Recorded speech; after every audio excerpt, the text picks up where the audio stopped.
Assalamualaikum warahmatullahi wabarakatuh. Hi everyone, welcome back to my channel Spider 007. Hi everyone, kali ini kita bakal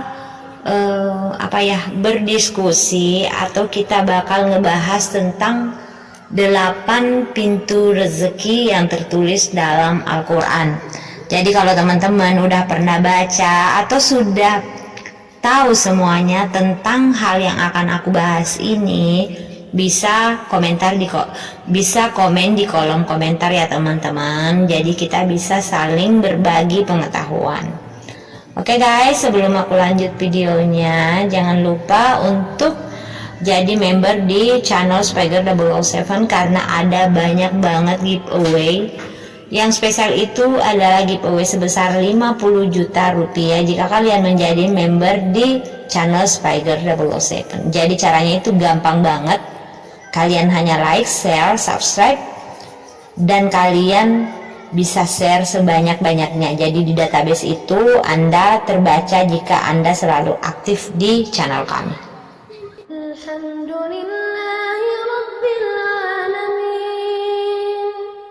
الرحمن الرحيم مالك يوم الدين إياك نعبد وإياك نستعين اهدنا الصراط المستقيم صراط الذين أنعمت عليهم غير المغضوب عليهم ولا الضالين.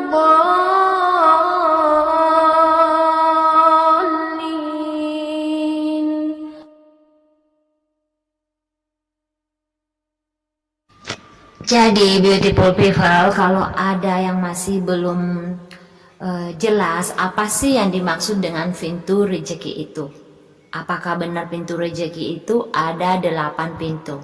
Yuk kita bahas. Bismillah. Jadi pintu rezeki yang tertulis dalam Al-Quran itu ada 8 teman-teman. Pertama, rezeki hasil usaha. Pintu ini dapat kamu buka lewat usaha atau ikhtiar. 2. Rezeki karena bersyukur. 3. Rezeki yang dijamin oleh Allah. 4. Rezeki lewat istighfar. 5. Rezeki yang tak terduga-duga. 6. Rezeki karena anak. 7. Rezeki karena menikah. 8. Pintu rezeki karena sedekah. Oke, jadi kita bahas satu-satu ya teman-teman. Yang pertama adalah rezeki hasil usaha. Jadi teman-teman, rezeki yang dimaksud ini adalah pintu rezeki ini dapat kamu buka lewat usaha atau ikhtiar. Maka sudah seharusnya kamu berusaha maksimal dalam mencari rezeki. Mengenai hal ini, Allah tegaskan dalam salah satu ayat di dalam Al-Quran. Artinya, dan bahwasanya seorang manusia tiada memperoleh selain apa yang telah diusahakannya. Quran Surat An-Najm ayat 39. Dan yang kedua, lanjut ke pintu rezeki selanjutnya, yaitu rezeki karena bersyukur. Sesuai firman Allah Subhanahu wa Ta'ala, dan ingatlah juga tatkala Tuhanmu memaklumkan, sesungguhnya jika kamu bersyukur, pasti kami akan menambah nikmat kepadamu. Dan jika kamu mengingkari nikmatku, maka sesungguhnya azabku sangat pedih. Quran Surat Ibrahim ayat 7. Jadi maksudnya di sini teman-teman, kita tidak perlu menunggu diberi rezeki berlimpah kalau memang kita mau bersyukur. Syukurilah hal-hal sederhana dan kelak Allah akan balas lewat rezeki terbaik. Jadi seperti ini teman-teman. Kalau kalian melihat orang yang lebih susah daripada dirimu, alangkah baiknya kamu juga membantu memberikan sedekah orang tersebut. Jadi sedekah itu tidak dinilai oleh Allah dari jumlahnya yang besar. Bahkan ketika kalian kesulitan dan tetap bersedekah, itulah yang terbaik di sisi Allah. Jadi yang perlu kita tahu di surat Ibrahim ayat 7 ini teman-teman, di mana dituliskan, dan jika kamu mengingkari nikmatku maka sesungguhnya azabku sangat pedih. Nah, kayak gini teman-teman, ada orang terkadang udah diberi rezeki yang banyak, udah disukseskan pekerjaannya, tetapi males banget bersedekah. Bahkan dia semakin rakus, semakin banyak kemauan, tetapi tidak sensitif untuk melihat tetangga-tetangganya atau saudaranya atau teman-temannya yang lagi kesusahan. Apa sih gunanya kalian bermewah-mewah, kaya, memiliki mobil mewah, rumah mewah, tetapi tetangga kalian ada yang puasa Senin Kamis karena nggak bisa makan. Oke, yang ketiga adalah rezeki yang dijamin. Jadi maksudnya di sini, sebagai makhluk Allah, pasti kita akan dijamin rezekinya. Sebab setiap makhluk yang Allah ciptakan, masing-masing diberi bagian rezeki. Sesuai dengan salah satu firman Allah Subhanahu wa Ta'ala dalam salah satu ayat Al-Quran, dan tidak ada suatu binatang melata pun di bumi melainkan Allah yang memberi rezekinya, dan Dia mengetahui tempat berdiam binatang itu dan tempat penyimpanannya.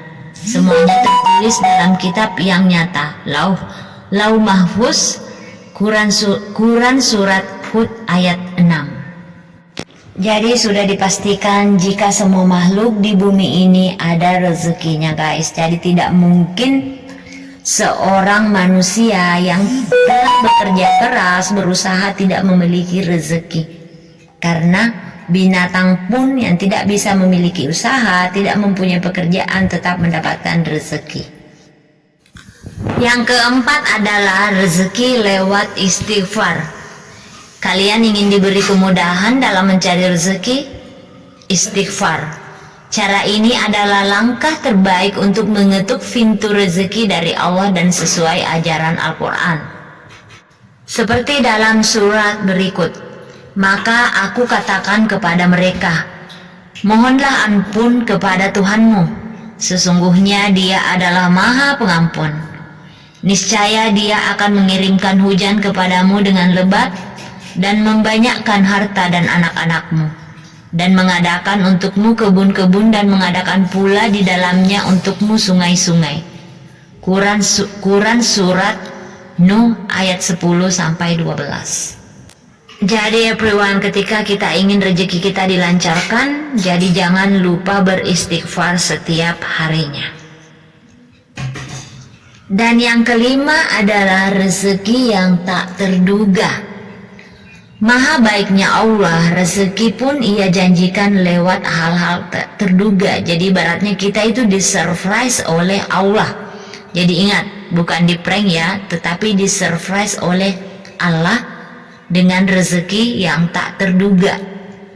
Jadi seperti yang Allah janjikan pada salah satu ayat Al-Quran yang berbunyi, barang siapa yang bertakwa kepada Allah, niscaya Dia akan mengadakan baginya jalan keluar dan memberinya rezeki dari arah yang tidak disangka-sangka. Quran surat At-Talaq ayat 2-3. Tetapi teman-teman, namun ada syarat yang perlu kamu penuhi, yakni bertakwa.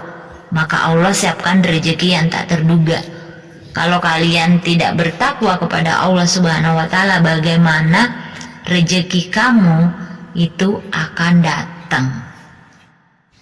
And then yang keenam adalah rezeki karena anak. Jadi maksudnya banyak orang kan mengatakan, ada pepatah yang mengatakan banyak anak banyak rezeki.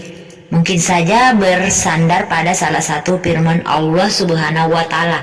Pasalnya Allah yang akan menjamin rezeki bila kamu memiliki anak. Dan janganlah kamu membunuh anak-anakmu karena takut kemiskinan. Kamilah yang akan memberi rezeki kepada mereka dan juga kepadamu. Quran surat Al-Isra ayat 31. Karena ada juga demikian teman-teman, ada beberapa rumah tangga baru tuh kadang-kadang mereka baru nikah dan mereka berpikir, aduh kayaknya kami belum siap deh punya anak karena aku belum bekerja, suami aku juga gajinya kecil, kayak gitu-gitu kan. Dan ketika suatu hari istrinya mengandung, artinya mereka belum merencanakan punya anak tetapi sudah hamil. Dan ada beberapa kejadian mereka jadinya menggugurkan anak tersebut atau melakukan aborsi karena khawatir mereka tidak sanggup membiayai anak mereka karena pekerjaan mereka belum cukup untuk menghidupi mereka. Jadi di ayat ini dijelaskan dengan sejelas-jelasnya jika yang menanggung rezeki anak tersebut adalah Allah Subhanahu wa taala. Jadi serahkan saja kepada Allah Subhanahu wa taala ketika kalian tiba-tiba mengandung padahal kalian belum memiliki mungkin gaji yang besar atau gaji yang kalian inginkan. Karena bertakwa kepada Allah Subhanahu wa taala adalah kuncinya. Oke guys? Dan yang ketujuh adalah rezeki menikah. Ternyata everyone, menikah itu adalah salah satu pintu rezeki loh, karena banyak banget teman-teman yang rela menjomblo gak menikah-nikah karena dia merasa rezekinya atau pekerjaannya dia itu belum matang banget untuk menikah. Jadi ada beberapa yang dengan sengaja menjomblo atau memilih hidup menjadi single karena berpikir rezeki itu belum ada atau belum banyak banget atau pekerjaannya dia belum mapan banget, jadi dia gak mau menikah-nikah. Padahal menikah itu adalah ibadah menghindarkan kita dari perilaku atau perbuatan maksiat dan zina.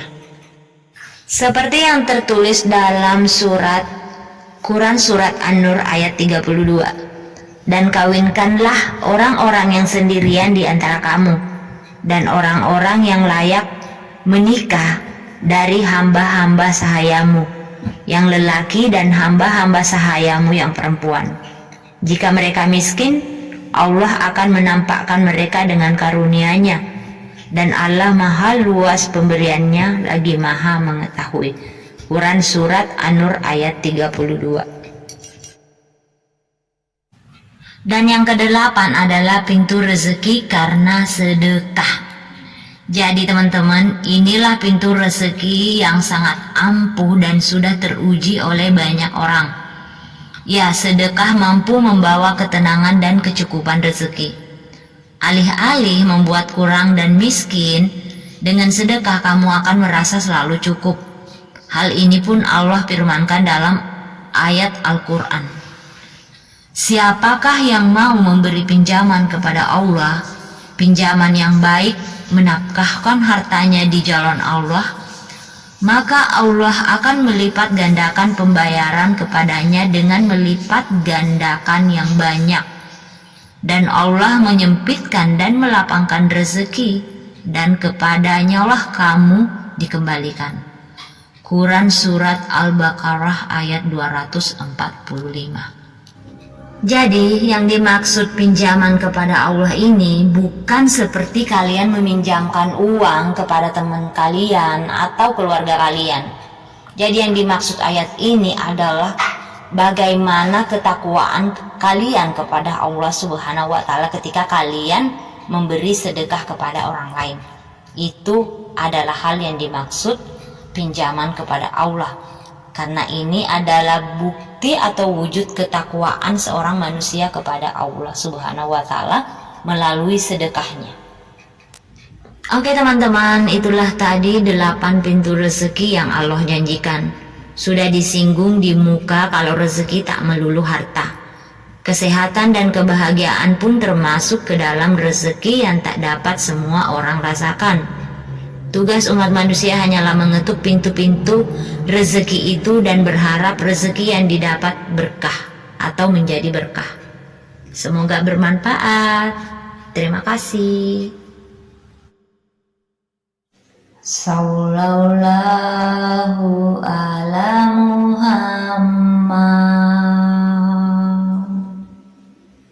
Sallallahu